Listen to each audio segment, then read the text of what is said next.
Sebetulnya orang sebagai yang sudah ditetapkan tersangka itu memang nggak harus ditahan sepanjang orang ini tidak melarikan diri. Itu sudah ada pencekalan. Sepanjang orang ini tidak menghilangkan barang bukti, itu sudah disita. Videonya sudah disita. Tapi alasan ketiga, tidak mengulangi perbuatannya ini yang tidak bisa dapat jaminan dari Ahok. Buktinya, baru sehari ditetapkan sebagai tersangka, dia sudah membuat blunder baru. Dia sudah menyakiti hati umat Islam dan orang-orang yang ikut unjuk rasa tanggal 4 November.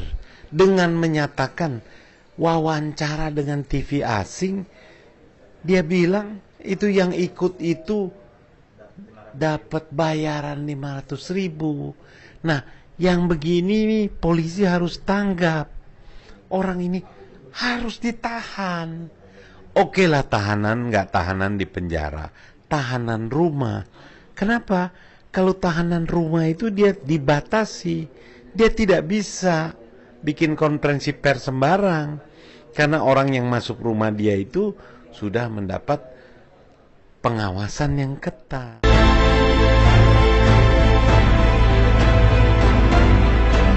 Ya, saya kira begini, karena hukum berlaku sama buat setiap orang. Saya termasuk yang merasa sangat dirugikan karena saya ikut pada saat unjuk rasa tanggal 4 November, 14 Oktober, 4 November, dan yang 4 November ini dia bilang, kita dibayar, ini kita harus melaporkan ini ke kepolisian, karena ini bentuk perbuatan yang melanggar pidana. Ini hukum pidana, ini harus ditegakkan. Ahok harus diperiksa. Dia harus bisa buktikan, apalagi dia mulai bawa-bawa nama Jokowi. Jokowi tahu itu semua. Bahwa kita ini dibayar. Demo-demo yang dibayar. Ini saya kira ini penyesatan. Jadi kita lapor, kemudian kita awasi terus.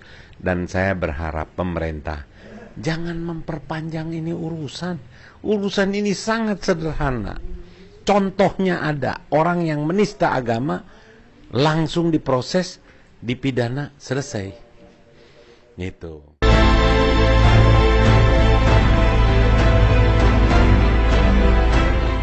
Kalau saya awalnya kita ini semua minoritas ini, orang-orang Tionghoa ini tak kenal maka tak sayang. Pandangannya ini orang yang suka melanggar aturan. Kita cuma diperlihatkan itu kan kalau FPI itu razia.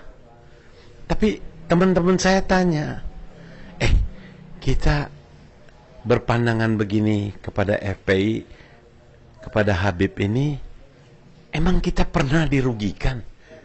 Ternyata teman-teman bilang, kita nggak pernah dirugikan loh. Yang dirugikan itu adalah orang-orang yang kerjanya buka tempat maksiat. Orang-orang yang kerjanya tripping, tempat-tempat hiburan yang ada menyediakan fasilitas tripping, ngobat. Jadi kita-kita yang kerja benar ini nggak ada yang merasa dirugikan.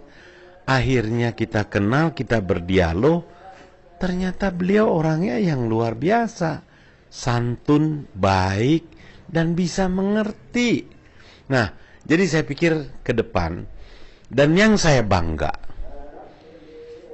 mungkin kalau nggak ada FPI ini, nggak ada Habib Rizik ini, Ahok menista ini nggak ada yang marah.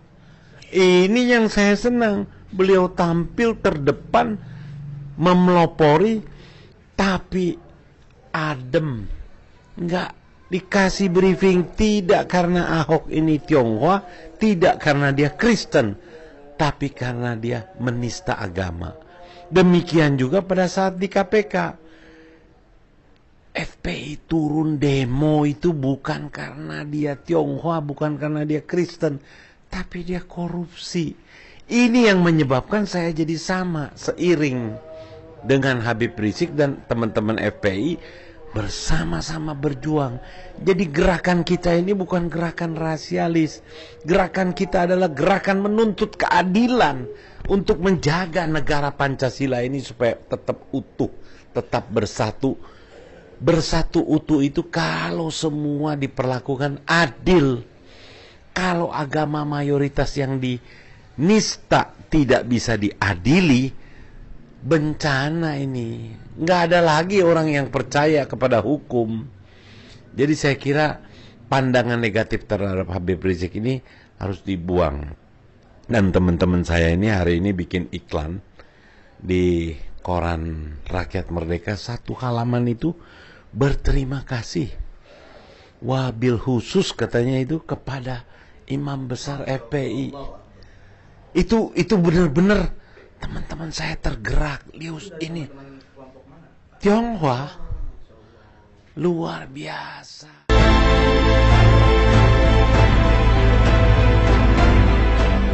Itu udah biasa. Ini kelompok Ahok ini justru dia yang memecah persatuan yang sudah terbina baik selama ini.